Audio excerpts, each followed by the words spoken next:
Hello and welcome to Movies You Missed podcast. This is the last episode before our 2023 recap that's coming right up. I'm V.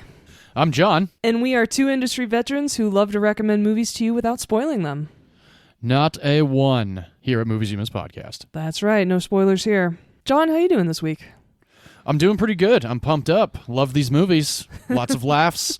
Lots of great times with both of these movies. Wholeheartedly agree, and I love that the last time I watched your pick before this week was actually with you. That was the last time I watched it too, before watching it for this week, because any excuse to watch my pick is a wonderful excuse. It is a valid excuse. Absolutely. I love your movie so much, and I have for many, many years, so I can't wait to get into it. But before we do, we really like to discuss the new movies we saw either in theaters or on streaming this week, so we can either recommend them to you or run screaming for the hills and tell you to avoid them at all costs. Indeed. And thankfully, 2023 didn't give us that many of those particular movies. Definitely. Overall, I think it was a pretty good movie year. Oh, absolutely. I'm very much looking forward to next week's episode when we get into the breakdown of 2023. Me too, and so for the last time, let's update everyone on the 2023 movies we saw either in theater or on streaming this week. I like that idea very much. And since you saw more than I, why don't you go first? All right, sounds good. I shall. I saw 3 over the last week. I wanted to make it more, but I only, unfortunately, had time for 3. I'm going to start with the one that wasn't on the horror spectrum. Oh, okay. Yes, I watched a couple of different horror movies over the last 2 weeks, and like Cobweb and Baby Ruby, even though I think Baby Ruby's more of a thriller than anything, but Slaughterhouse is definitely on the horror comedy side. So the 3 that I watched, like I said, I'll start with this one last. This one stars Jon Hamm and Tina Fey. This is called Maggie Moores. And this is directed by John Slattery, and if you know him by name, he was Roger Sterling in Mad Men, so we have them together again, although John Slattery does not show up in the movie. This movie is based on a true story. Who the hell knows what's true and what's not, but I'm going to tell you right now, this movie follows the Fargo formula, and it's basically one of those so fucking ridiculous, it's hilarious type of movies. And Jon Hamm plays a police officer in a small town, and is thrust into this investigation about a woman that's been murdered named Maggie. Very shortly after that, another woman named Maggie with the same last name Moore is also murdered, and throughout the movie, it's like I said, it follows that Fargo theme, you know, like husband wanted to kind of scare his wife and things go awry sort of situation. And the movie was very, very entertaining, very funny. Tina Fey, like I said, is also in it, and she definitely brings her charm along for the ride of this movie. It's streaming on Hulu right now. I very highly recommend this movie. The one that I watched before that was a movie with a friend of ours, Caitlin Dever. We discussed her in Booksmart. Mm-hmm. Yes, this movie is called No One Can Save You. This was also actually a Hulu-produced sort of horror alien invasion movie. I think there's 3 lines of dialogue in the entire movie, entire like hour and a half. Yeah, very good movie. I actually loved every minute of it. Caitlin Dever was awesome, even though she literally said nothing in the movie. She's so good, though. Yeah, she's great. If you have not seen this movie, a lot of people recommended it to me when it came out, and I was like, oh yeah, maybe I'll check it out. You know, me and the streaming type of thing. Mm-hmm. I'm just kind of like, meh. But, Prey was a Hulu streamer as well, and that was one of the best movies of 2022. So I had to give No One Can Save You a shot, and I'm very glad that I did because it was badass, and the way that they utilize alien invasion was fucking awesome. Cool, okay. Yeah, I think you would really like it, V. Great, yes, I love alien invasion movies. It's right up my alley for sure. Yes, and again, we are both big fans of Caitlin Dever. We are, so thank you for that recommendation. Hell yeah. The one that I watched before that was the Brandon Cronenberg written and directed horror film titled Infinity Pool, starring Alexander Skarsgård and Mia Goth. This is, hands down, one of the craziest horror movies that I've seen in the last 2 years. Whoa. But it's fucking awesome. I loved every minute of it. It's shot very, very strangely. You're very uncomfortable the whole time. It's fucked up. Mia Goth is twisted as shit in this movie. If you don't know anything about it, this couple goes to an island that they actually can't leave the resort of because of the high crime rate that actually surrounds the area that they're staying in. and something happens, and then some more stuff happens, and I could not look away. Like, it was one of the. It's not like train wreck insanity, but it's like life. Like, can you? I tried to put myself in the position of Alexander Skarsgård's character, and I was like, man, if this ever happened to me, how would I react and what route would I take with, the choices that are brought upon his character? I really liked the movie. A lot of people agreed with me that it's one of their favorites of 2023. It's bloody. It's definitely not for the faint of heart. It gets really twisted, but I really, really enjoyed it. That's cool. I love Alexander Skarsgård, so I'm glad you watched it. Yeah, I don't know if you'd like this movie, though. I'm going to tell you right now. I don't know if you would. I appreciate the honesty. Yeah, of course. So that's what I watched from the 2023 arsenal. Can't wait to do our 2023 wrap-up and discuss those movies again in one way or another, in whichever category I throw them in. But V, I'm curious what you watched, since you claim I watched more than you this last week. Well, and you certainly had a lot more fun watching movies than I did. Now I know what you're talking about. Because unfortunately, I subjected myself to the Bradley Cooper starring and directed Maestro. Oh, boy. It was one of the worst movies I watched of the year. Ooh. You hear that, Bradley Cooper?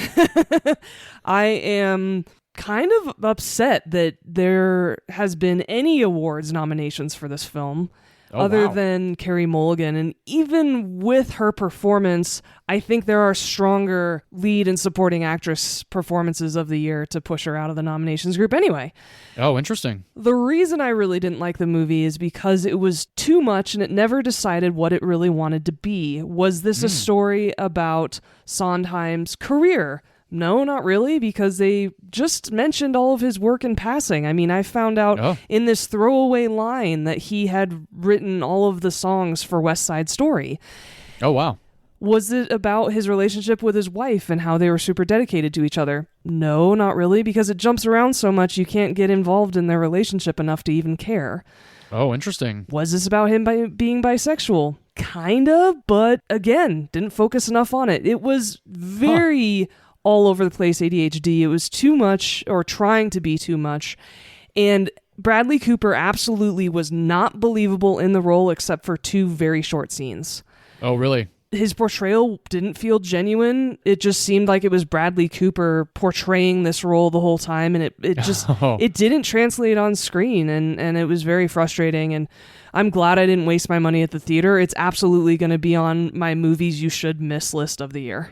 I know a lot of people in our group in the film, Twitter sphere are just destroying this movie. And rightly so, and especially because it's such a strong year for movies.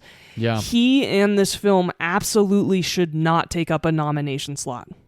All right, I like that. So I that's know you what haven't seen Asteroid City, but I'm wondering if maybe Asteroid City should take the spot of Maestro, even though Asteroid City will be on one of my worst of 2023 lists. Fair, and I'm at least glad that I can share this with our audience, so hopefully I can deter some of them from watching this film. There are so many far better movies, even biopics this year, that people should be watching instead of Maestro. All right, sounds good. Well, all right, that is the last update of 2023 movies that we saw in theaters or on streaming. Please make sure to tune in to next week's episode where we go over all of the movies we saw for 2023. It will be our recap episode of that year. And moving forward, we will be discussing 2024 movies. Indeed. And we will be having our Oscar recap episode after the ceremony as well, so stay tuned for that. Hell yeah. That's a fun one, too. I like doing that one. Me too. I had a lot of fun with that one last year. Great times. All right. Well, I think it is time now to get into the movies we picked this week. All right, I like that idea. And since it's episode 93, I believe you go first. Yes, I do indeed. Welcome, everybody, to episode 93. I think you, as a listener, are going to have almost as much fun as V and I discussing these movies, because we love these movies so much, but I think we can agree that my movie's the better one of the two. Oh, I'll agree to that without hesitation. Perfect. Now, for those that were... Why I'm actually bummed out that this is episode 93, because you go first and you should go last. Oh, yeah. Right. Yours is the better movie. Indeed. But, sometimes it's all right to start with the best. True. I chose the 2008 entertainment industry satire, Tropic Thunder, written by Ben Stiller, Justin Theroux, and Ethan Coen, directed by Ben Stiller, starring Ben Stiller, Robert Downey Jr., Jack Black, Brandon T. Jackson, Nick Nolte, Jay Baruchel, Matthew McConaughey, Danny McBride, Bill Hader, Steve Coogan, and the greatest cameo of all motherfucking time in any movie, here and forever, Tom Cruise as Les Grossman. Wholeheartedly agree. That is the best cameo of all time, full stop. Of all time. Now, for those of you that have not seen Tropic Thunder, this is what Tropic Thunder is all about. In the winter of 1969, an elite force of the U.S. Army was sent on a top-secret assignment in southeast Vietnam. The objective, rescue Sergeant Four-Leaf Tayback from a heavily guarded NVA prison camp. The mission was considered to be near suicide. Of the 10 men sent, 4 returned. Of those 4, 3 wrote books about what happened. Of those 3, 2 were published. Of those 2, just 1 got a movie deal. This is the story of the man who attempted to make that movie. Now, that was the voice of Nick Nolte. Nick Nolte actually plays Sergeant Four-Leaf Tayback in this movie, and he is the one that got the movie deal. And I love that this movie opens up that way because, very interestingly enough, way back in 1991, there was a company called Bravo 20 during the Iraq War. 5 out of 8 men returned, 3 of which wrote books, and 2 of those books were turned into movies. So, there's a little bit of historical accuracy going on with the opening of Tropic Thunder, and not just the opening, but the movie itself. Nice. Now, this is one of those movies that, similar with Tenet, that I love being immersed in the movie so much that I really haven't watched or read a whole lot of the making of this movie. Even though I worked on the trailers for this movie, I was just a finishing editor, so I wasn't really involved with seeing a lot of the footage until it was already put together. And I was like, oh, this movie looks like it's going to be fun. I like Robert Downey Jr. and Jack Black and Ben Stiller. I'm definitely going to see this movie. Of course, to my wonderful pleasure, when I did see this movie opening weekend at the ArcLight, it was the best movie of the summer. Like, there was no doubt. Like, there was not going to be anything else that was going to come out that was going to be any better than Tropic Thunder. I saw this movie 5 times in theaters. The final time was at a dollar theater way up in Palmdale, California, actually where I grew up. A buddy of mine and I were debating on seeing Pineapple Express or Tropic Thunder, and I convinced him that Tropic Thunder was the way to go, even though we were potheads and we wanted to go see Pineapple Express as well. It was time to introduce my buddy Brandon to Tropic Thunder, and he was, we walked out of the theater and he was like, that was one of the best movies I've ever seen. So if you have not seen Tropic Thunder, please do check it out, because after all of this exposition of this book being turned into a movie, we're taken to the set of this movie, Tropic Thunder.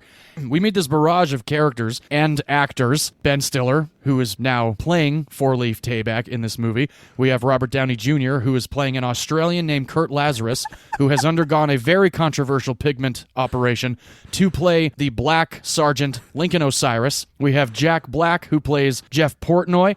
We have Brandon T. Jackson, who plays Al Pacino. He's a hip-hop artist, and he's got his own line of energy drinks and energy bars, one called Bust-A-Nut Energy Bar and Booty Sweat Energy Drink.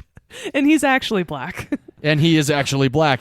And the interesting thing actually about Booty Sweat was when this movie came out, Amazon was selling Booty Sweat for, I think, the summer. And I was not all up in Amazon at the time yet, so I didn't know about it. And, I kind of wish I had. It probably was Red Bull with a Booty Sweat sticker on it or a Monster, but I would have loved to have had a piece of Tropic Thunder history like that. Absolutely. I bet they sell it on eBay. They probably do, very much so. Kind of like with Turbo Man when we were discussing Jingle All the Way all them episodes ago. So after we're introduced to all these characters, the opening of the movie itself, like I said, takes place on the set of Tropic Thunder, and we as an audience are treated to like this badass war sequence for the first 5 to 10 minutes of Tropic Thunder. There's helicopters and explosions and Viet Cong and, the Americans coming in, and it's this bloody bloodbath. And it's also hilarious because we know that we're watching this movie that's being made, based off of this book. And the very awesome thing was the opening of this movie took 3.5 weeks to shoot, and all of it that you see on screen is practical with very, very minimal enhancement with visual effects. Robert Downey Jr. actually did his own stunts for that sequence. Nice, okay. On top of meeting these actors, we meet Danny McBride, who plays Cody. He is the pyrotechnics. He's the special effects hand, and he's up in this huge tower but it's very entertaining because Danny McBride is just going off and riffing.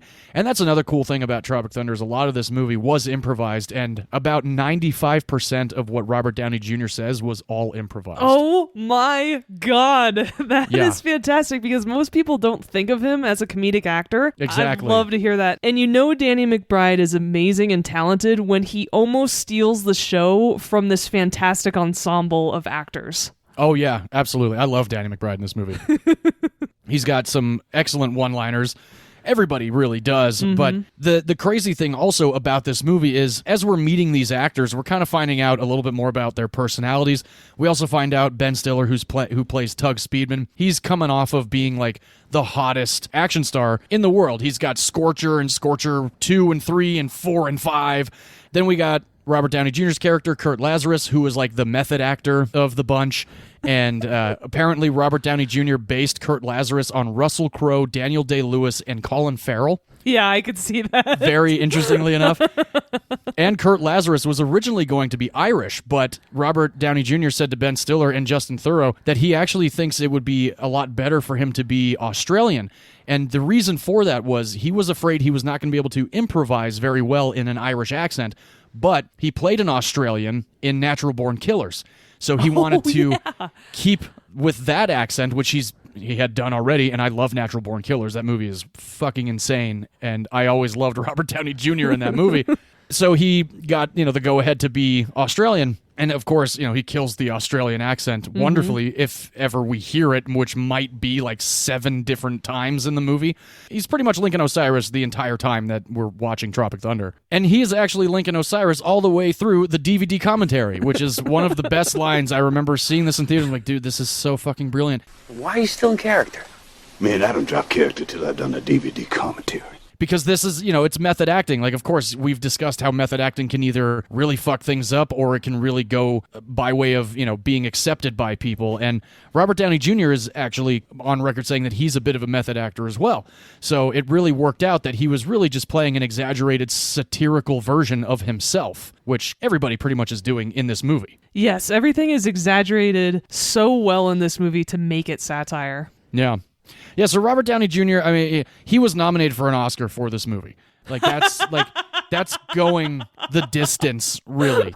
And I'll never forget, I think it was Whoopi Goldberg that actually did the presentation of Robert Downey Jr. Because when you watch the Oscars, they always do it used to be one person coming out and being like, these are the nominees for the best actor in a supporting role or in a leading role. And this was another supporting role for Robert Downey Jr., very similarly to Oppenheimer, which I'm guaranteeing you he's going to win the Oscar for. Of course, I hope so. Cross my fingers. I really hope so. He's been winning everything else, so that's kind of how Brendan Fraser went last year. But anyway, I think Whoopi Goldberg came out and talked about Robert Downey Jr., and she goes, Robert Downey Jr. is nominated tonight for playing Kurt Lazarus, an Australian actor, but also playing Lincoln Osiris, a black army sergeant, in the movie Tropic Thunder, and everybody in the theater was laughing about it. At the Oscars, of course, in the movie theater, everybody's loving it because it's hysterical. And Robert Downey Jr. was very on the fence about taking this role because of the whole blackface thing. But everybody that has been involved, even Brandon T. Jackson, is on record saying that he was so believable as a black man that Brandon T. Jackson forgot Robert Downey Jr. was behind all the makeup. Like, it's Oh my God. It's mind-boggling. And I've seen this movie so many times. I'm like, that is Robert Downey Jr. I mean, you can really see it in the eyes, but everything else, he's completely melted into the role. And another one of my favorite lines in this movie is when they actually get taken into the deep shit. The director of the movie is taking all their cell phones, and Lincoln Osiris says, oh, there ain't no cell phones in 69, man. I'm head-to-toe legitimate. Like, Yeah, I love that line so much. it's so fucking hilarious.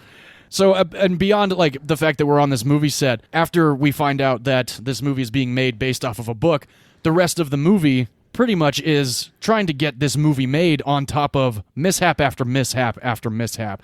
And the characters that we meet throughout are just wonderful. And again, we said this is an exaggeration of the entertainment industry, but not really. It's it's a satirical exaggeration, but I can only imagine I've seen stuff like I this. have go down absolutely on sets, seen stuff on like this. TV shows, on infomercials. It's like every sort of medium that I've been a part of in the entertainment industry, there's one or two people that were very much all of these people wrapped into one, basically. Yes, and I've absolutely seen producers basically walking on water in the entertainment industry and can do no wrong and have a ton of sycophants following them everywhere they go.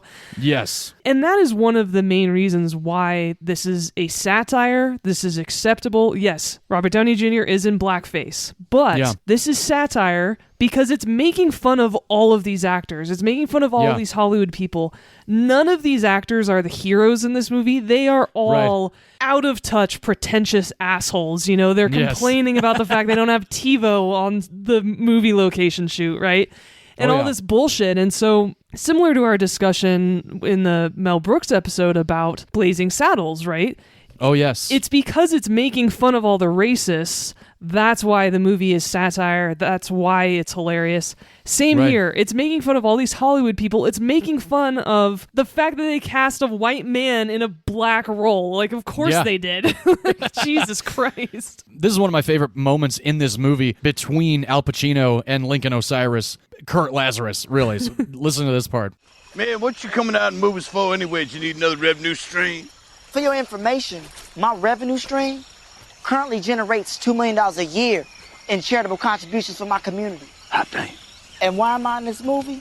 Maybe I just knew I had to represent. Because they had one good part in here for a black man, they gave it to Crocodile Dundee. Pump your brakes, kid. That man's a national treasure.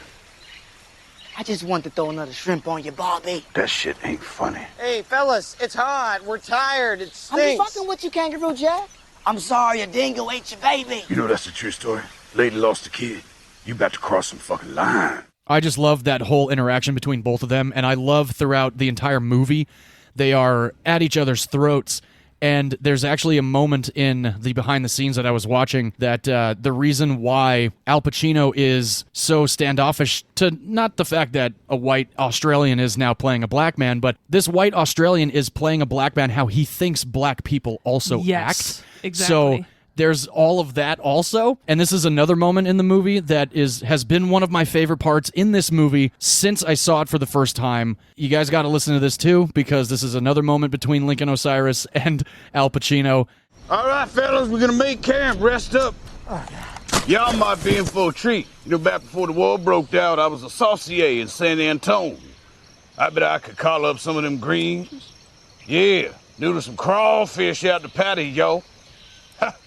Maybe some crab apples for dessert now, yeah? Hell yeah! Ha! Hell yeah! Ha! That's how we all talk. We all talk like this, huh? Yes, huh? Yeah, get some crawfish and some ribs, ha! Yeah! You're Australian! Be Australian!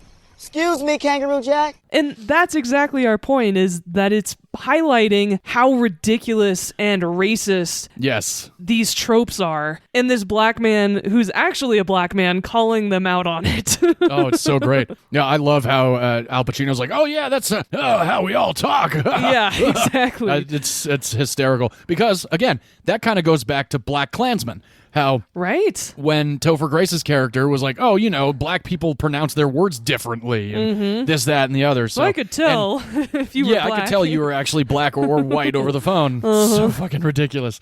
And then, of course, now we have the Jeffrey Wright movie out, American Fiction, where he writes a book called Pathology instead of Pathology. And he's completely taking that trope also in that movie, which I have not seen American Fiction yet, but it is on my to-watch list because I hear it's fantastic, and I love Jeffrey Wright. Now, there were lots of actors that were attached to this movie, and one of which was, of course, Owen Wilson. Now, nothing against Owen Wilson. I like his work. He was going to be Rick Peck, who Matthew McConaughey ended up playing. No. I completely agree that the tone and demeanor would have been completely different. And the unfortunate reality of Owen Wilson actually not being cast in this movie was because that was the around the time of his attempted suicide. Aww. So he was dealing with some stuff. And thankfully, he's doing much better now because he was in Haunted Mansion last year, and I thought he was one of the shining moments of Haunted Mansion. Agreed. And he's, again, I've always liked him. I love Wedding Crashers. Zoolander, the list goes on, except for the Wes Anderson movies. Yes, and the reason why I agree with you that wouldn't have been a good casting choice is an agent has to be slick. They have to be a little more polished. Yeah. Matthew McConaughey was perfect for that role. Oh, yeah. So fucking good. And kind of sleazy and kind of a douche. With definitely on the douche side. Lots of polo shirts. Yes. Matthew McConaughey in the early 2000s was God. perfect for that role. Yeah. Yeah. I love when he shows up on the screen. He's on the phone with Tug about, his gift basket and how the crying scene didn't really go over very well. And then he's like, oh, how's the adoption thing going? He goes, oh, it's going all right. He goes, well, at least you get to choose yours. And we see a picture of him and his kid. It's so fucked up, but so funny. I love the introduction to Rick Peck too, because we just we don't see him right away, and he was not put in any of the trailers, so I didn't know Matthew McConaughey was in this movie. So when Tug takes the phone and we hear rum tum tugger nuts, it's the Pecker. It's like, whose voice is that? And then we see it's McConaughey, and I was like, yes. I love McConaughey. I love the guy, and I know a lot of people dump on him because of his romantic comedy days, but he's a great fucking actor, and not because he's an Oscar winner for Dallas Buyers Club, which he killed, by the way. That is a fantastic movie. He's just an all-around great actor. I love him in Wolf of Wall Street. That whole thing that he did in that movie was improvised, and he takes his roles apparently also very seriously. So when he was cast as Rick Peck, he and Ben Stiller had meetings after meetings where McConaughey was just asking all these questions about Rick Peck's life, like who he was, like his past, this, that, and the other. And Ben Stiller was like, we just kind of wanted him to come in and be funny, but he took it super seriously, and he's taken his job seriously on camera, but he's so funny that it's like, dude, he was born to be Rick Peck. I would love for him to be my fucking agent. Yeah, absolutely. And for anyone who ever questions Matthew McConaughey's acting chops, just watch season 1 of True Detective. Oh, yeah. Oh, yes. Yeah. True Detective season 1 is pretty awesome. Now, there is another actor in this movie that we have mentioned over and over because of the movies that we love and finding out how much of a fan both V and I are actually of Mr. Tom Cruise. He comes into this movie playing Les Grossman. He is the head of the studio that is producing Tropic Thunder. And I love the introduction to him during the production meeting where Cockburn gets punched by the key grip. Apparently that key grip actually was the transportation captain on the movie itself. So, he gets some screen time. And during that crying sequence, when it's just Lincoln Osiris and Tug Speedman, and they're trying to get the whole, you were my brother, that whole thing, getting, that scene, trying to get through that scene in the beginning of the movie, they cut to the crew of Tropic Thunder, but that was actually the crew of Tropic Thunder. They weren't hired. Yeah, they weren't hired background. That was that made my heart even more happy because I'm like, fuck yeah, the crew's on screen. Yeah. I love it. And I was listening to some of the DVD commentary, and Jack and Ben and Lincoln Osiris are all like, oh yeah, that's so-and-so and that's so-and-so. Oh, they were really sweet. They were really cool. I loved working with them. I saw them again on another movie, yada, yada, yada. So that was really, really cool to find out. That is awesome to find out. It's always great to hear when a movie actually gives the real crew some love. And John, Can you explain to our audience what the key grip is so they can understand why Les Grossman chose that particular man to punch the director? Yeah. The key grips basically are the right-hand men to the electric department. They set up all of the bounces and all the screens and all of the C-stands and all that stuff after the lighting is set to help with getting the scene lit properly. And they lift real heavy shit. And they are pretty much rock-solid human beings. Yes. So when Les Grossman was asking for the key grip, he wanted somebody with a real strong fist to just knock Damien Cockburn on his ass, and he surely fucking did, and it's so great. He may be able to see me, but I can't see him. Move! I'm getting out of my way. Hello, Les! Get your ass out of my... Can he Your see feet us? were on my desk. I don't know why we don't have this. It should be up right Get him a Diet Coke. Les! Huh? It's working! Yeah. Whatever you're doing right What? there. Hello, Les! Okay, Hello, okay. Les. We Okay. got you loud and clear here, Les. I see you. Which one of you fuck faces is Damien Cockburn? That's me, sir. It's good to finally meet you at last. Get some FaceTime. And who here is a key grip? You. Hit that director in the face. Really fucking hard. Sorry, man. Ow. Oh. This is your fault. You limey fuck! You shit the money bed, my friend. And I love he's like, sorry, man, and just like punches him right in the fucking nose. And that's another great thing about this, the Tom Cruise bit is all of Les Grossman was come up with by Tom Cruise. The whole outfit, the bald head, the big arms, those are prosthetic arms. The hands, and apparently, even. The hands, they're fucking ridiculous.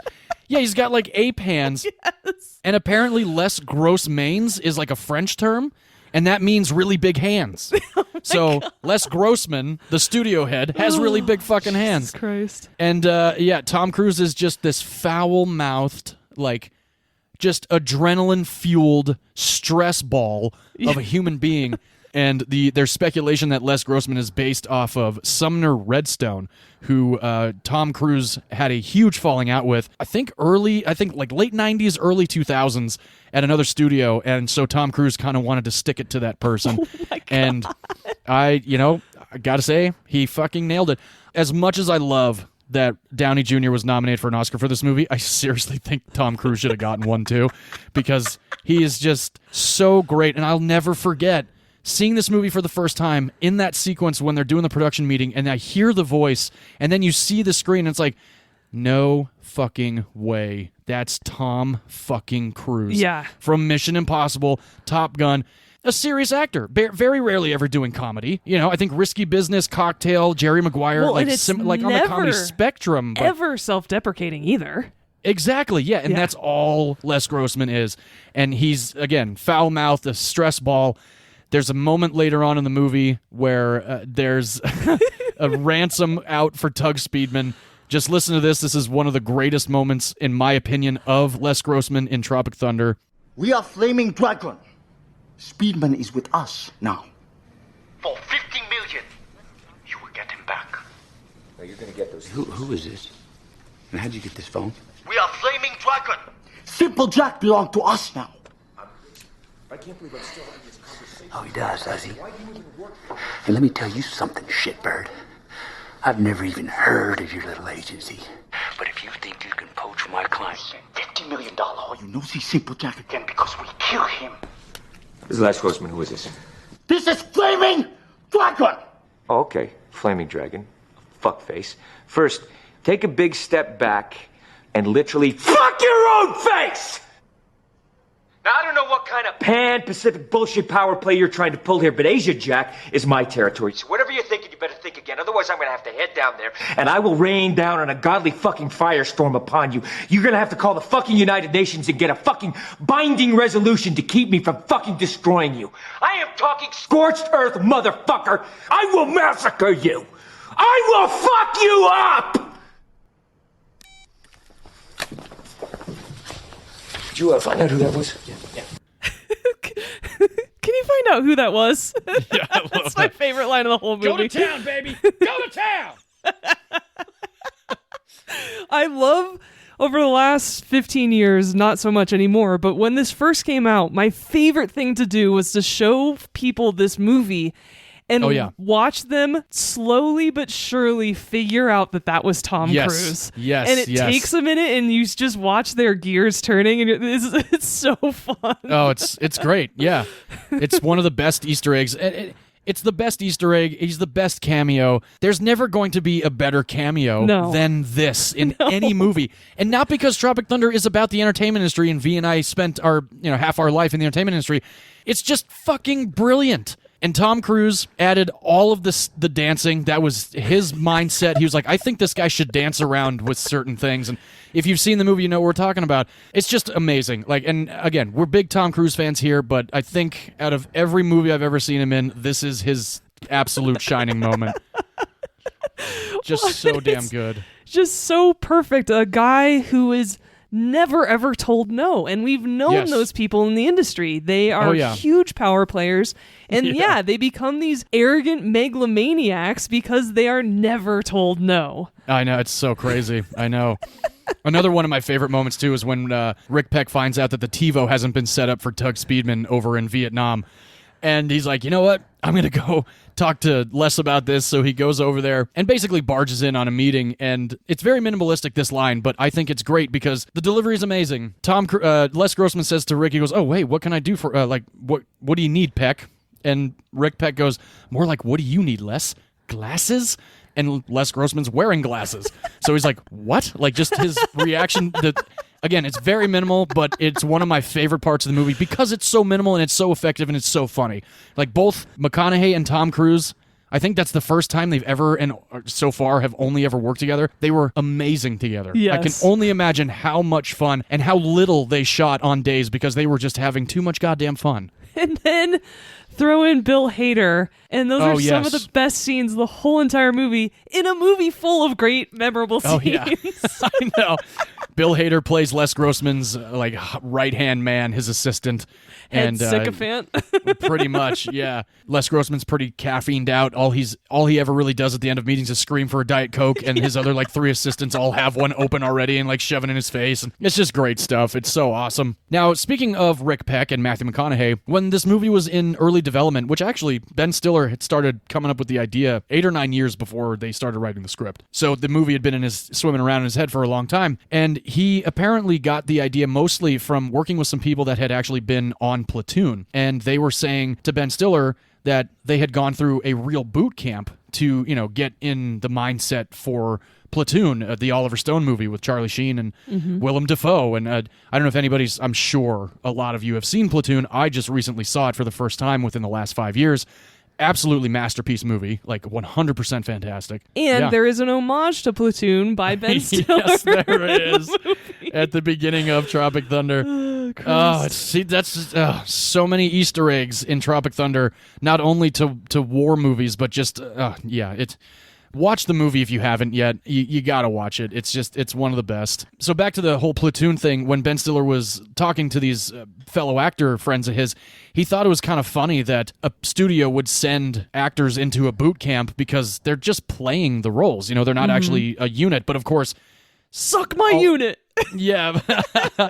But similar, to Oliver Stone, Stanley Kubrick was very meta and very, method about getting actors into their roles and into the right mindset. So Ben Stiller, thinking it was funny, started coming up with the idea of, what if I maybe made a movie where I had a unit of army guys that really took it seriously, and it's just a quote unquote stupid movie, etc., etc.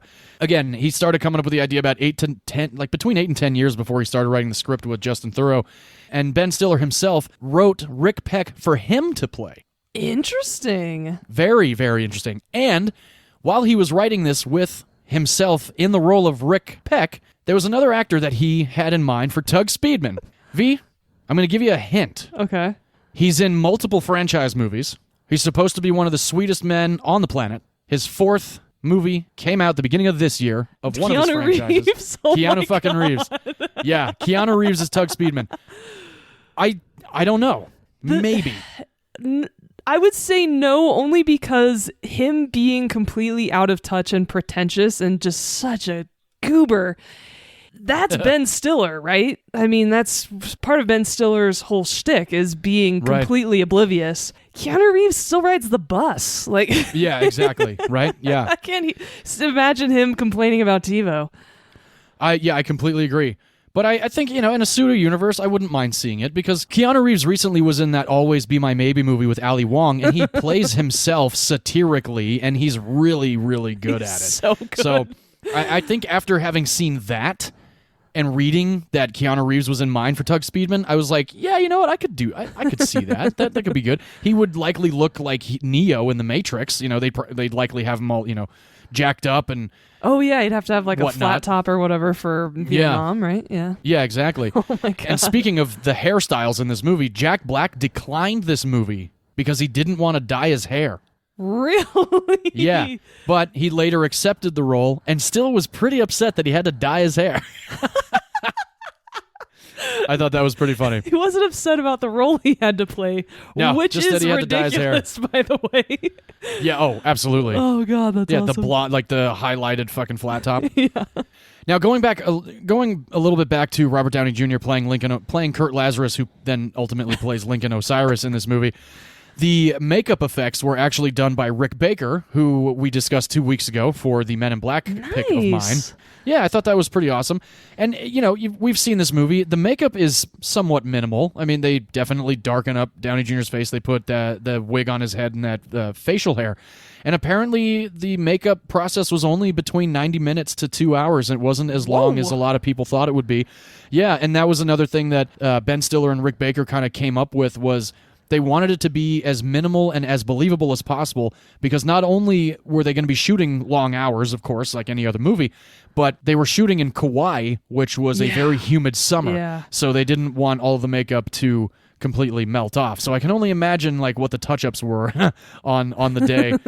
And going back to the whole method thing with not only Robert Downey Jr., but the character of Kurt Lazarus, who ultimately plays Lincoln Osiris, he stayed in character the entire between takes, but like at dinners, after rap, etc., etc.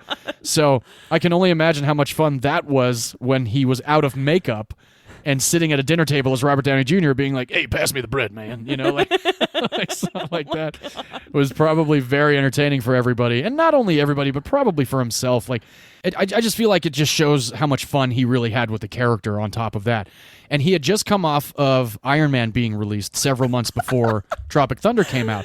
And he actually dropped the info in the makeup chair on the BTS that Iron Man was going to be a trilogy, and that was not yet released to the public yet. Oopsies. Yeah, which I thought was pretty cool. I really liked the first Iron Man. I think I liked the third one. I have not seen the second or third one in many years, but definitely a big fan of the first one. I'm a huge fan of Robert Downey Jr.'s. I have been since the early 90s, actually. Because he's been acting, of course, since he was a kid. Right. And his redemption arc and just his life in general and his comeback, and now he's happily married, he's sober, he's got children, he's successful, is one of my favorite stories in Hollywood, and I am nothing but a cheerleader for that man. And learning that most of it was improvised just makes me respect the hell out of him even more. Oh, absolutely. Yeah. That really was kind of like an eye-opener for me. I was like, my gosh, because not only is the movie written very well, but the fact that he just completely goes off. And Brandon T. Jackson's like, I literally thought that I was hanging out with another fellow black man on set. It's just awesome. It's so great. Well, especially because we don't think of him as much of a comedic actor. Yes, he's been in some funny things. Kiss Kiss Bang Bang is really funny. Sure. He usually is the straight man. Yeah. And Ben Stiller and Tom Cruise, in the beginning of this movie, had started to discuss possibly working together again in the future. And they started to come up with an idea to start making Hardy Boys movies together as the Hardy Boys brothers, which I think would have been pretty fucking cool. I've read the Hardy Boys books growing up. I'm actually kind of in the middle of a few of them right now because I got a set for Christmas a few years ago. They're cheeseball Scooby-Doo-esque type, books, but I think that would have been kind of fun. That would have been great. The Yellow and Blue books, Nancy Drew and the Hardy Boys. I love those. Yeah. Read those series growing up as well. Totally right there with you. Well, they had been friends since the year 2000 because there's a skit called Mission Improbable. That's right. Where Ben Stiller plays his stuntman, Tom Cruise, and it's Crooze, Tom Cruise. And it's around Mission Impossible 2, and where they both have this long hair and those sunglasses and the black t-shirt, and god damn it, that's such a funny skit. So funny.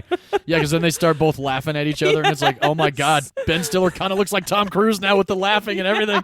It was really trippy. It was great. That was really fucking funny. And I guess this is just coming to me again. Tom Cruise is in an Austin Powers movie. He's in Goldmember. Oh my god, he plays Austin Powers in the opening credits of Goldmember with Gwyneth Paltrow and Danny DeVito.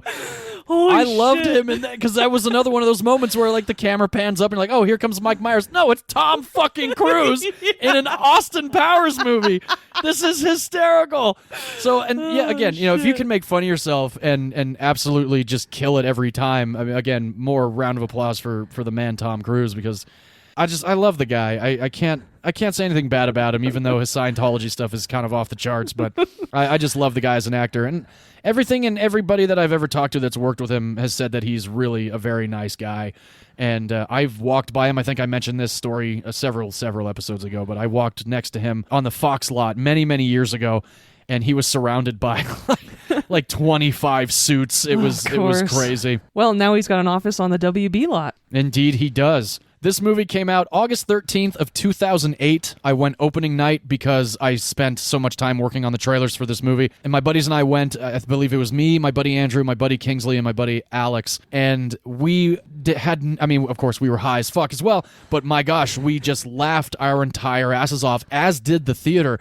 So I think over the course of like 3 months, I went almost every other week to see Tropic Thunder in the theaters. I loved, and I still love this movie so much that I'm so glad that we aren't over the hump of 100 episodes. We did it in the first 100 episodes. Yes. And I know, V, you were very upset that I did take Tropic Thunder, but I have a little bit of an upper hand having worked on the advertising for it. So I appreciate you being a good sport and letting me discuss Tropic Thunder on our podcast. Well, absolutely. You did it justice. Oh, wonderful. I'm glad to hear that. The budget for Tropic Thunder was $92 million. I'm surprised it wasn't over $100 million. As am I. And that's the other cool thing. Like, you watch this movie, and again, a lot of this is practically done.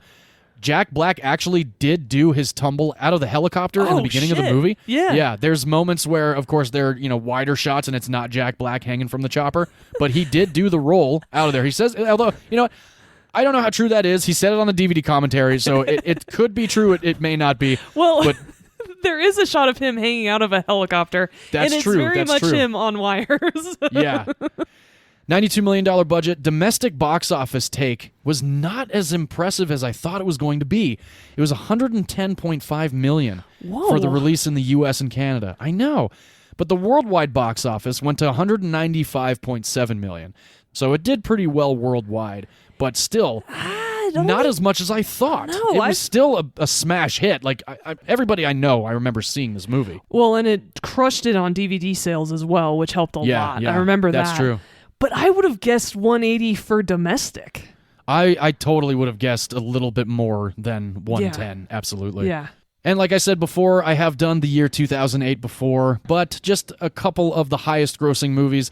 The first one, of course, being the second of the trilogy from Christopher Nolan of the Batman series, The Dark Knight, with Heath Ledger, Christian Bale, Cillian Murphy, Aaron Eckhart, and Maggie Gyllenhaal.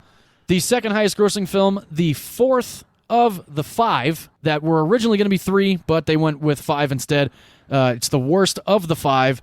The 5th one came out in 2023. Harrison Ford in Indiana Jones and the Kingdom of the Crystal Shit. Yeah, that movie's terrible. I'm never... Very, very bad. I will never watch that movie again. I only watched it last year again because of Dial of Destiny coming out, and I wanted to be all caught up, but you don't need to watch Crystal Skull to be caught up to watch Dial of Destiny. The third highest grossing film, a Jack Black voiced movie about a large panda in China, Kung Fu Panda. The 8th highest grossing film to scratch the top 10, and this was before the Marvel craze. It launched, really, the Marvel craze in a bigger way than Spider-Man did. Robert Downey Jr. in Iron Man. It's crazy to look back now and realize that it was only the 8th highest grossing movie of the year. Yeah, right. I know. It's pretty nuts. And the 37th highest grossing film of 2008, my pick this week, Tropic Thunder. Nice. Yes. And that is my pick for the week of episode 93. If you have not seen Tropic Thunder, you are missing out on one of the best movies that's come out.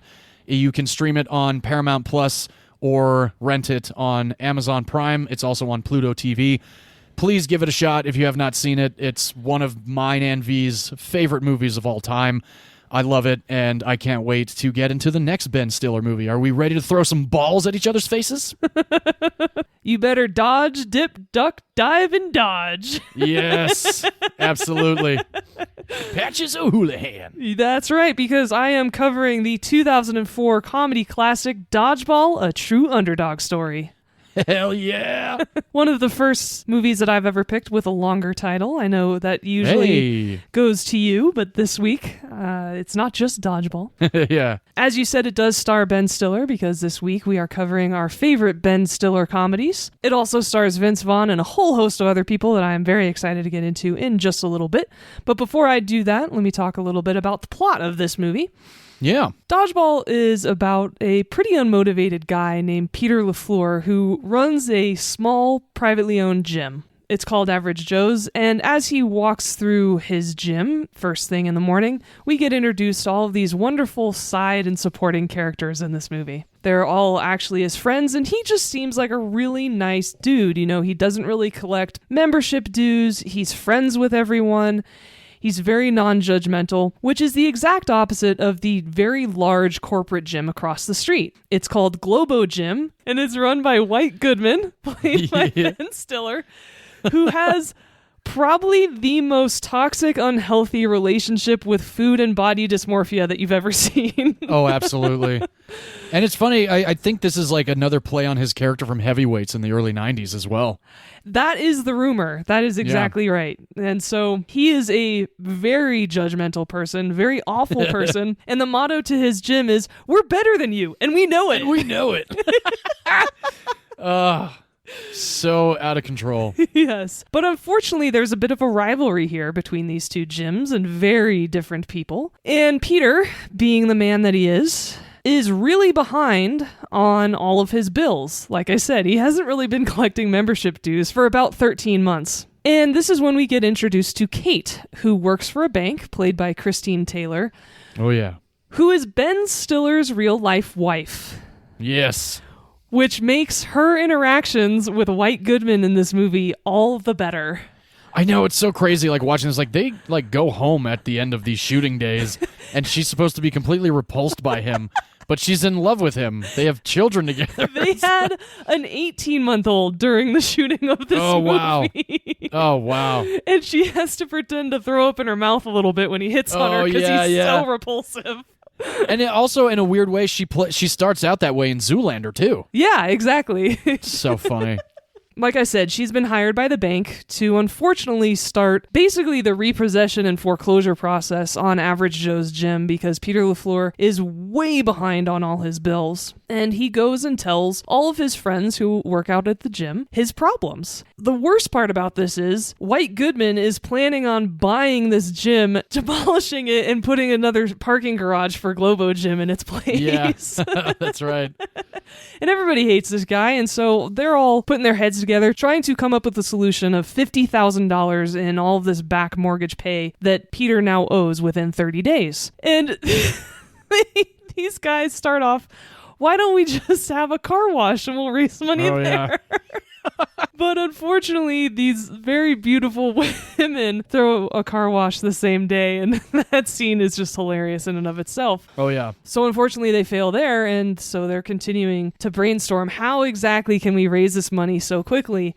You know, we should sell our blood or semen or like trying to come up with something. And finally, Gordon, who's this super nerdy guy and loves to subscribe to Obscure Sports Quarterly. Yes. OSQ. Notices that in the magazine, there's actually an ad for a dodgeball tournament, and the winner's given $50,000. $50,000. And all of a sudden, this is the solution to all their problems. Now, of course, none of these guys have ever played dodgeball before, but the youngest guy of the group, Justin, funny enough, played by Justin Long, two of our favorite little Easter eggs in movies happened in this episode. One, a movie within a movie, and then two, the actor playing a part of the same name. Right. So Justin Long is playing Justin, and he's in high school still, and he remembers that there was this educational video in PE that talks about the rules of dodgeball, so he takes it from school and plays it for them, and that's where we're introduced to a young version of Patches O'Houlihan, played by Hank Azaria, of all people, which is so great. Awesome. And it's in black and white and very 50s vibe, and it's ridiculous in and of itself. And lo and behold, they enter a regional contest because they need to qualify for this dodgeball tournament. And they play this Girl Scout troop as their first game. Unfortunately, these guys, never playing dodgeball before, get their asses handed to them. And I love there's this little tidbit about this game that I really wanted to share with our audience. For anyone who's a fan of WWE, especially our listener Monty, when Troop 417 first walks out for this game, the music heard is an old theme for WWE wrestlers They're all Crash Holly, Hardcore Holly, and Molly Holly. So Really? Yeah, so it's an old WWE theme. That's the music that these Girl Scouts walk out to. And like I said, they destroy the Average Joe's gym team.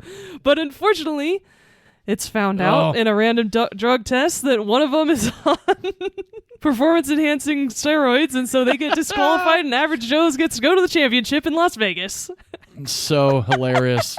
I love that moment. And in the meantime, White Goodman is a little obsessed with Average Joe's and these guys, and so he's been spying on them and finds out. So lo and behold, Globo Gym is also a team that's entered into this tournament. And this is where we get introduced to Gary Cole, who's an actor that you would all recognize if you saw him.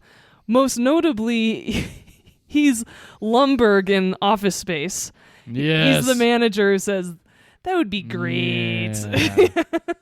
So I'm going to need you to come in tomorrow. Exactly. And also, out of nowhere, Jason Bateman, who plays this motocross-looking, spiky-haired with highlights-looking guy. Oh, my gosh. Such a doofus, and it's hilarious. He has some great one-liners in this movie. It's a lot of fun. And so the movie continues where Average Joe's goes to this tournament. They actually meet the legendary Patches O'Houlihan along the way. He's now older, and so he's played by Rip Torn, who is the head of the Men in Black, for anyone who listened to our episode 2 weeks ago. Yes.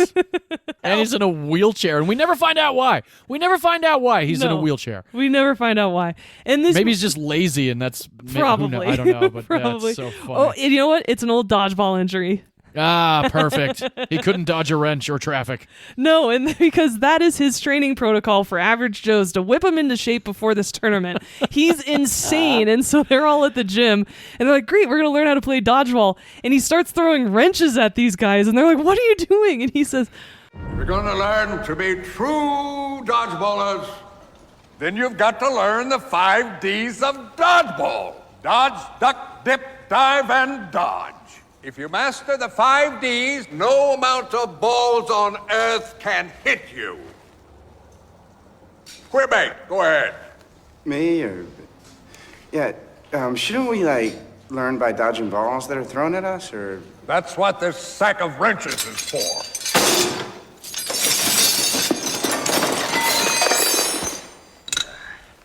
If you can dodge a wrench, you can dodge a ball.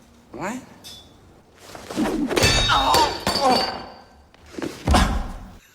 And then, yes, the next task is dodging traffic. And so they're running through the streets of LA trying to dodge traffic, too.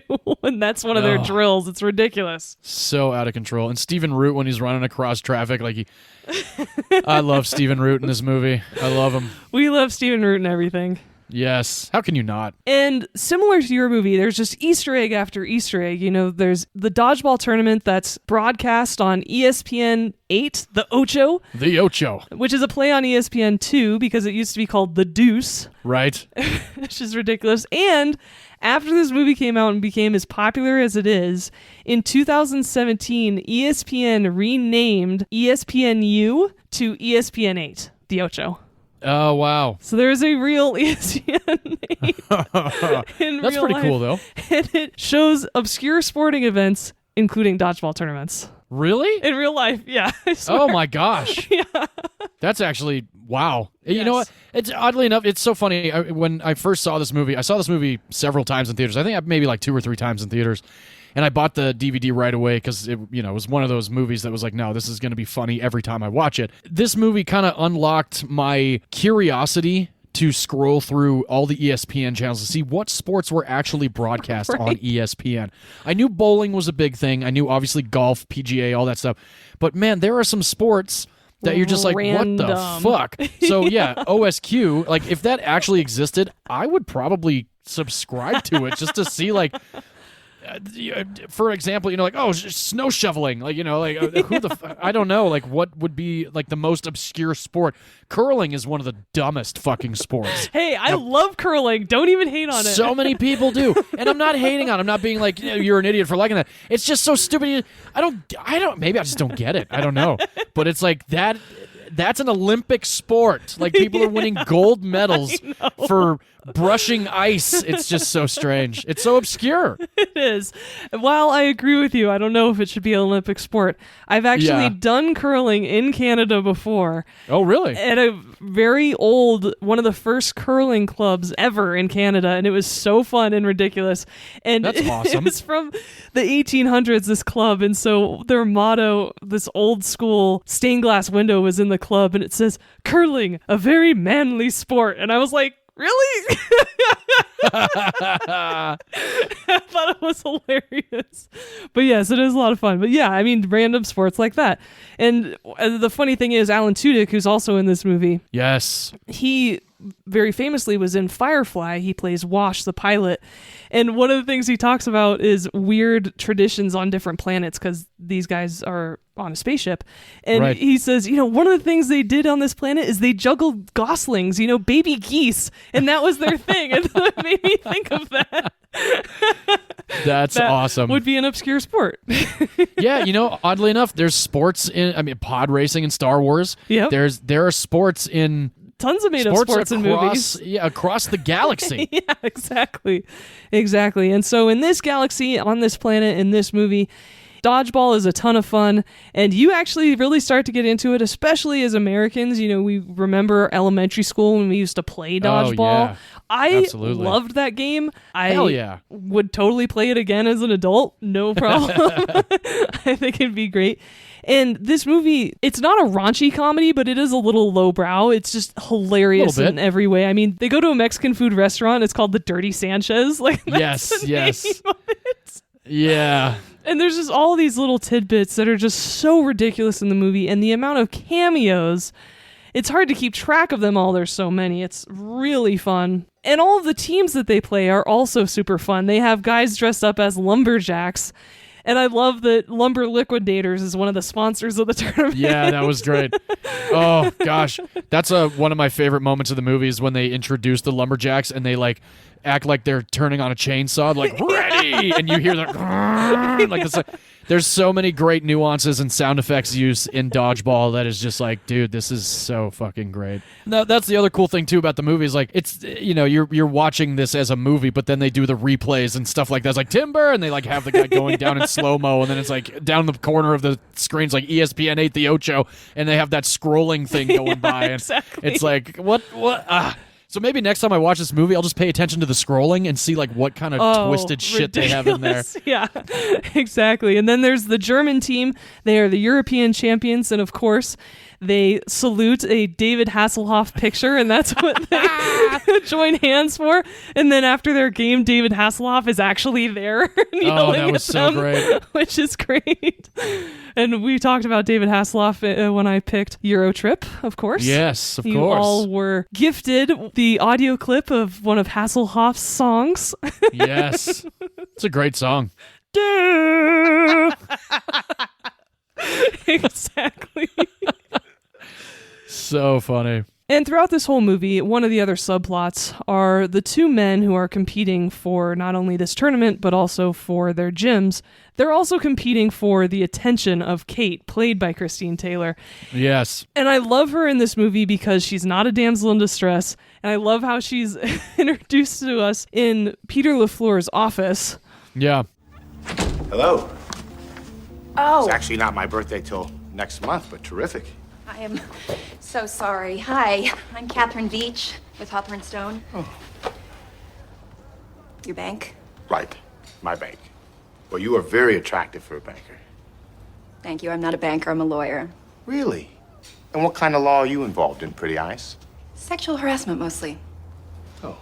And she joins in the fun at some point too, which is also great. And so yeah, this is just a hysterical movie from start to finish. It's perfectly named because it's the underdogs. You love rooting for them. They're all awkward and very different characters, and so there's at least someone you can really relate to and connect with, which I really liked as well. And every single actor in this movie is fantastic. We're fans of them. They're super talented, and they just make this comedy a classic. Absolutely. Completely agree. And one last thing about the movie, which I love, is at one point there's a briefcase with $100,000 in it.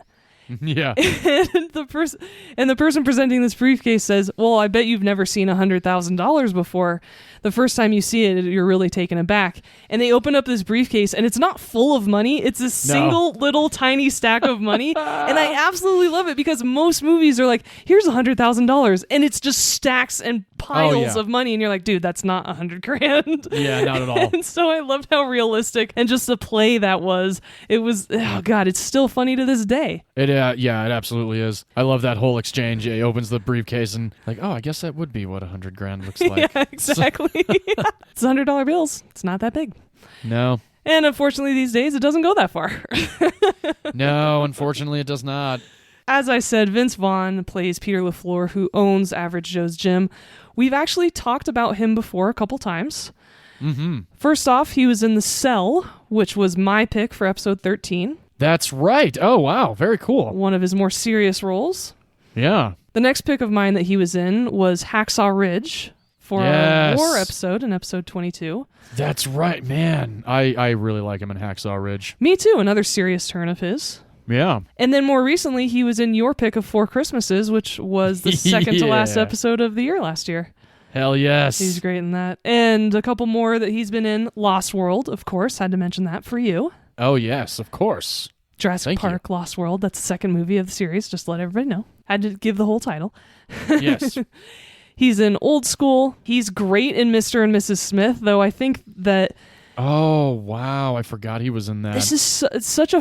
what I would imagine being a very awkward situation. So in Mr. and Mrs. Smith, that's where Brad Pitt fell in love with Angelina Jolie. Yes. And was cheating on Jennifer Aniston with her. Mm-hmm. Vince Vaughn's in that movie. The next movie Vince Vaughn makes is The Breakup, where he starts dating Jennifer Aniston.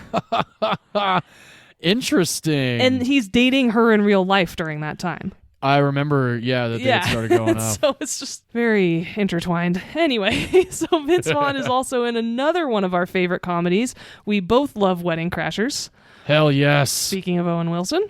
And more recently, he was in Couples Retreat and the remake of Freaky Friday called Freaky with a horror twist, which I'm a fan of. Oh, yeah. Great flick. Ben Stiller, as you mentioned, not only stars in your movie, but was in my first ever pick. That's right. He starred and directed The Secret Life of Walter Mitty. So this is well, I was going to say second, but now third movie, because he starred in your pick this week too. So now the third movie we've discussed of Ben Stiller's. He plays Alex the Lion in the Madagascar movies. Oh, that's right. The only thing I don't like about the Madagascar movies are the meerkat move it things. I don't like me too. That annoying. Whole thing is so fucking annoying. Really annoying. And then he also stars in the Night at the Museum movies. Which are entertaining. Yeah, and those are the main movies of his that I really enjoy. I'm not usually a huge fan of his comedy, though, of course, these movies really take the cake and are legendary. And then, as I said, Christine Taylor is his wife in real life. She plays Kate in this movie. She was in the Brady Bunch movie in 2005. She plays Marcia, and she also plays Marcia in the sequel as well. She's also in The Craft. Yes. And she also has a short couple episode stint on Friends. Oh, really? Yeah, she's in season, I think it's 2, when she plays Bonnie and she dates Ross, and she's the one who shaves her head. Oh, wow. I don't even remember that. It was a short storyline for them. But yeah, that's where you recognize Christine Taylor. And then the rest of the Dodgeball team for Average Joe's, Justin Long plays Justin, as I said. Yeah. I discussed him a little bit for Galaxy Quest in episode 51, which was my pick, which is also where Missy Pyle, the ringer for Globo Gym. I was waiting for it. The Russian star. Well, she's not Russian. It's some made-up country, some Eastern European made-up country that she's from. And Missy Pyle plays the alien in Galaxy Quest who hooks up with Tony Shalhoub. And she's also nonverbal in Dodgeball too, basically. That's right, yeah. She doesn't have that many lines. I think she has like one line, like, you are the one who stares at me. Exactly. She got her accent from Kate Beckinsale and Van Helsing, I think. Hell yes. Yes, and Justin Long has a fantastic small part in the movie Zack and Miri Make a Porno. His scene is hysterical. I've always loved his scene. He's Miri's friend, and he's got that slick back hair, and he's gay. Oh my gosh. No, he's not Miri's friend. He's dating Brandon Roth. Yeah, he's dating Brandon Roth. I really thought he was hilarious in Zack and Miri Make a Porno, and that movie's hilarious from beginning to end. It's so good. It was so ridiculous. And then Stephen Root plays the nerdy guy Gordon, as I said. He was in one of the stories for The Ballad of Buster Scruggs, which was my pick of episode 49. Hell yes. Of course, he plays Milton in Office Space. Uh-huh. That is where Gary Cole, the commentator for the Dodgeball tournament, and Stephen Root first met because they were in Office Space together. That's awesome. Yes. Love that. Joel David Moore plays Owen, the skinny tall guy on the team. Oh, yes. I discussed him in episode 53 of Grandma's Boy. Yeah. He plays the video game designer in Grandma's Boy fantastically well. JP. That's right, JP. And, of course, he's Norm in the Avatar movies. That's where a lot of people would recognize him from. He's Hell yeah. Sigourney Weaver's assistant in those movies. Oh, and let's not forget he was in the Paris Hilton-led Hottie and the Naughty also. I'm very proud to be able to say I've never even heard of that movie. Oh, wow. I've heard of it. I've just never saw it. Oh, thank God you never saw it. No, never saw that one. Okay, good. And then lastly, the actor who I want to discuss is one of my favorite actors because he's so talented, Alan Tudyk. He plays Steve the pirate on the team. Garge. And I love that he plays a pirate because, as I said, he was in Firefly as Wash, and he got this role right after Firefly was canceled. And they basically are playing space pirates. That's what their characters are in Firefly. Right. So the fact that he went and played a pirate in Dodgeball was kind of a perfect extension of that, and that made me really happy. So we've talked about him because he was Watt in A Knight's Tale, your pick of episode 12. Hell yes. I love him in that. Love him in that movie. So great. More recently, he's been in Resident Alien, which actually season 3 is coming out soon. He just announced it, which is great. Season 1 of that show is golden. God. Yes. Absolutely golden. I have watched season 1 twice already because it's so good. Oh, damn. Yeah, it's so good. I think it's on Peacock, if I remember. Okay, yeah. I actually watched it on regular cable TV. My sister told my parents and I about it one night when we were at dinner. So we went back to my parents' house, and I think we watched like 4 episodes because we were just like, we fell in love with it immediately. It's so good. Highly recommend it. Resident Alien, if any of you haven't seen it. Yes. It's very funny. He's also in the show The Rookie for a couple of episodes. He plays the forensic cleanup guy. He's very awkward. He's very, very good in that show. And then he has gone on to be a legendary voice actor. I think that's where he's most talented. The man went to Juilliard, and he is so good, and he's just this unsung talent in Hollywood that not enough people talk about, I think. So he voices the robot in the movie I, Robot with Will Smith. That's right. He voices Sonny. He's in Wreck-It Ralph because he's the voice of King Candy, which I love. He voices Duke Wesselton in Frozen. Yeah. That's right, he does. He's Alistair Cray in Big Hero 6. Oh, wow, that's right. Yeah. Oh, damn. I love Big Hero 6. Me too. It's one of my favorite Pixar movies. Yeah, great movie. He's Hey Hey the Rooster in Moana. And behind the scenes audio booth recordings of him as Hey Hey as the Rooster is just so good. So fun to watch. Yeah. He plays one of my all-time favorite droids because he is K2SO in Rogue One, a Star Wars story. Hell yes. Oh. He's in the live-action Aladdin movie. Is he really? He voices Iago. Oh, holy shit. Wow. That's nuts. Yeah. And then he voices the toucan in Encanto. Oh, wow. And the last voice credit I want to discuss, which you're going to be really pissed about. Yeah. He's in a very recent movie, Wish. Yeah, he is. He voices, is it a goat? I think it's a goat. I don't care enough Valentino, to know. But I guess you said he was that was a very annoying character, is what you said. The character was really annoying. Yeah, too many lines you said, right?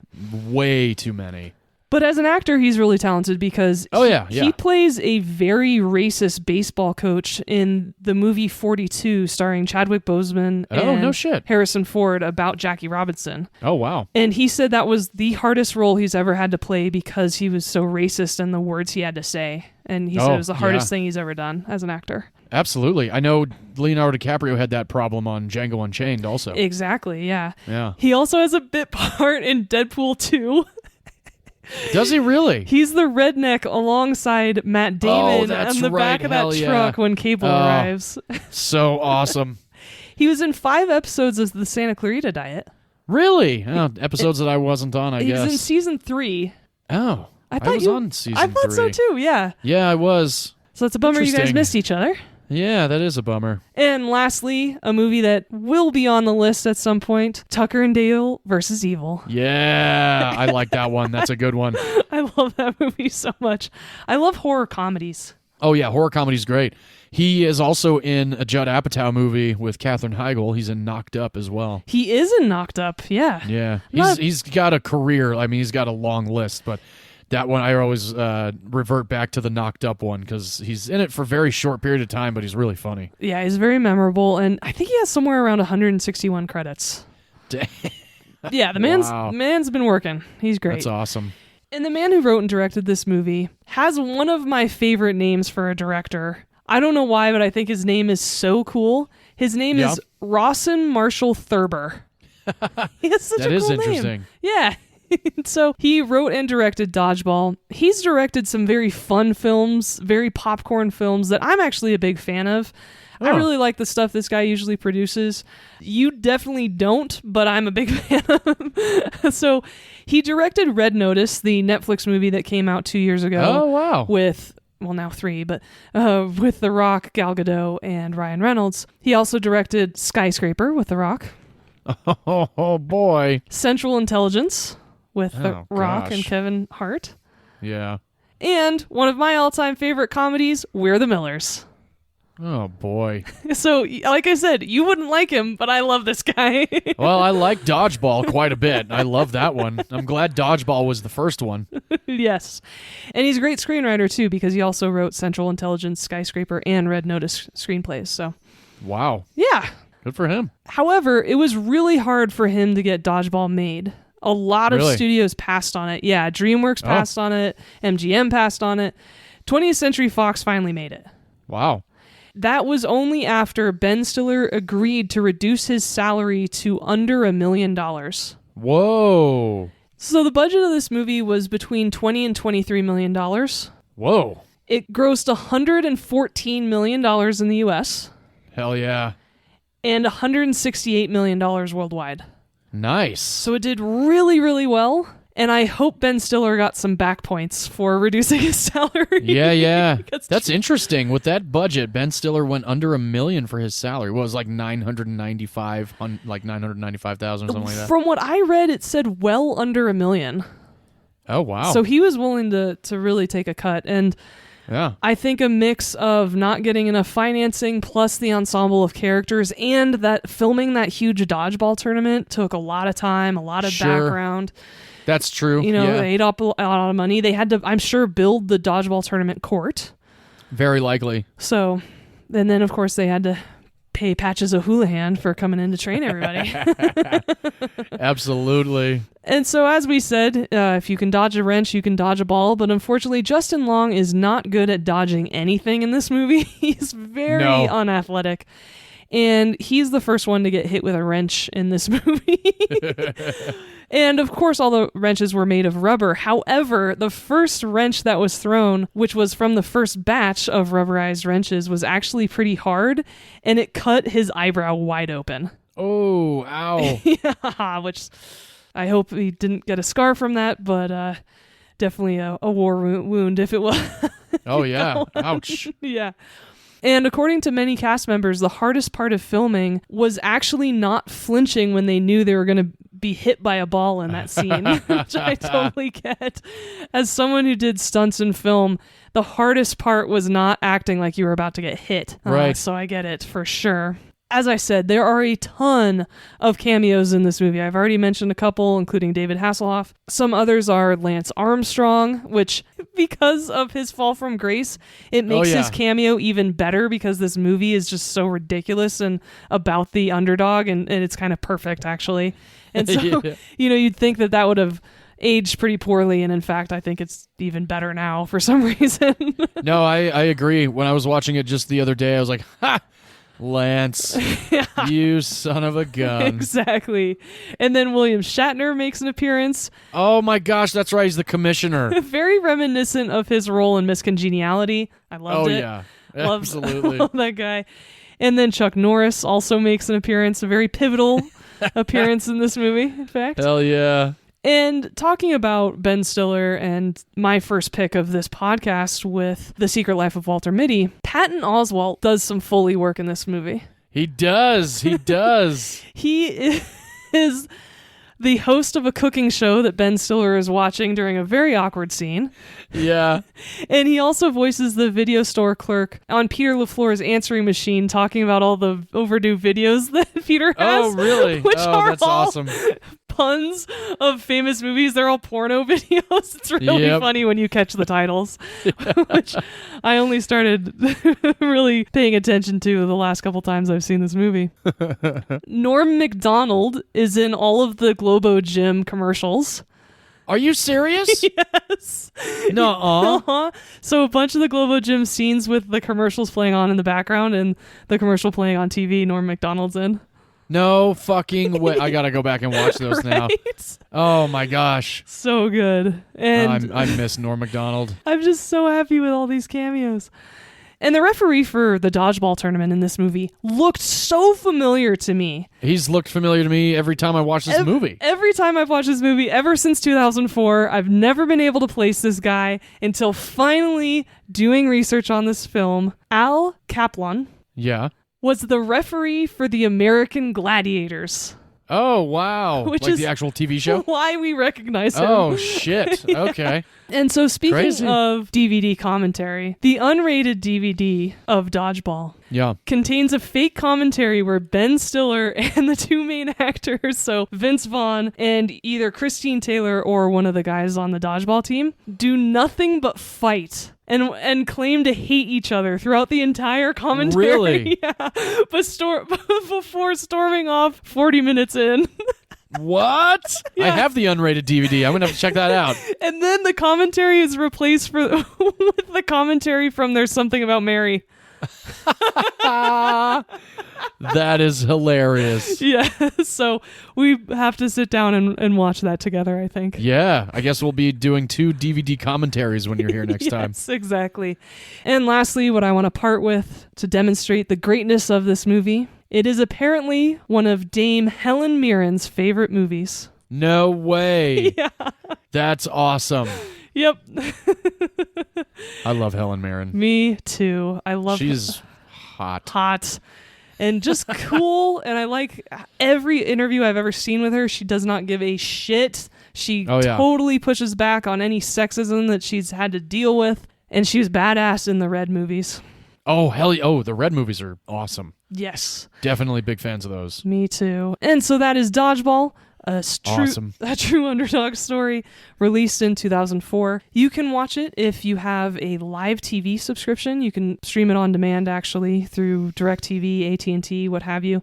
It's also on the IFC channel. Oh, very cool. Yeah. And like I said, I watched my unrated DVD copy. I watched my digital copy. There you go. I am always so happy to cover comedies with you on this show. Oh, yeah. That's been good. I would say the last 3 weeks, not that Treasure Planet and Atlantis were necessarily comedies, but there was a lot of comedy in them. Yeah, I think we've started this year off strong. We hope that you all think so as well and have enjoyed the 2024 season of Movies You Missed podcasts. And next week, we are taking a pause, as you all know, and discussing the recap of 2023 and ranking all of the movies that we watched last year. Yes. One of my favorite episodes of the year. I'm very excited about it. I was going through my list and I was like, oh yeah, I saw that movie. Oh yeah, I saw that movie. Oh yeah, I saw that movie. Nice. So I'm very excited, to destroy some awful movies from 2023 and to praise some excellent movies from 2023. For our listeners, another thing that we want to share is we're actually adding to the recap episode next week. We're going to have a couple of little mini awards, or at least shout-outs, and so definitely give it a listen for that as well. Well, all right then. I think it's about that time in the episode. John, would you watch Tropic Thunder with your grandma? No. Okay. No, I don't think I ever did either. It wouldn't have been a movie I don't think my grandmother would have enjoyed, just because of everything in it. Basically, from start to finish. Yeah, I remember my dad said that he put it on and laughed one time in like a 15-minute period, and then he turned it off after a certain amount of time as well. And I was like, all right, fine. Comedy is divisive. It is indeed. And V, would you watch Dodgeball with your grandmother?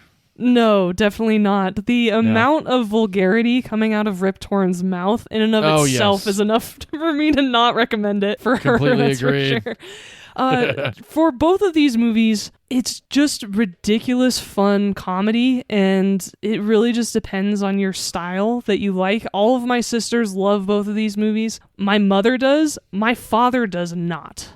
Oh, really? Yeah, he just never really liked Ben Stiller, probably because one of my older sisters brought home There's Something About Mary from college once, and we all watched it as a family, and it was very traumatizing for everyone involved. Oh, I'll bet. I was like 11 or 12, I think. Oh, yikes. So, like, I didn't understand half of what was happening anyway. Sure. But I think since then, my dad's really hated Ben Stiller.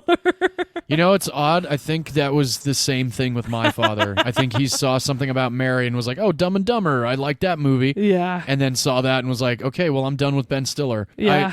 But I was able to get both my parents to watch Secret Life of Walter Mitty, which they both fell in love with. So completely against type for Ben Stiller. Yeah, exactly. And, you know, his blue eyes, of course. And his beautiful, piercing blue eyes. That's true. So, yes, I think teenagers, and that would be mid-teens and above for both of these movies, I think. Oh, yeah. Agreed. They're not going to get it, and there's some raunchiness. There's a lot of gore in your movie, too, which is kind of hilarious. Yes, there is. Very obviously fake gore, but it's there. It's very true. Yep. All right, so for next week, as you all know, like we discussed, it is our 2023 recap. Please tune in. We are very excited to bring that episode to you.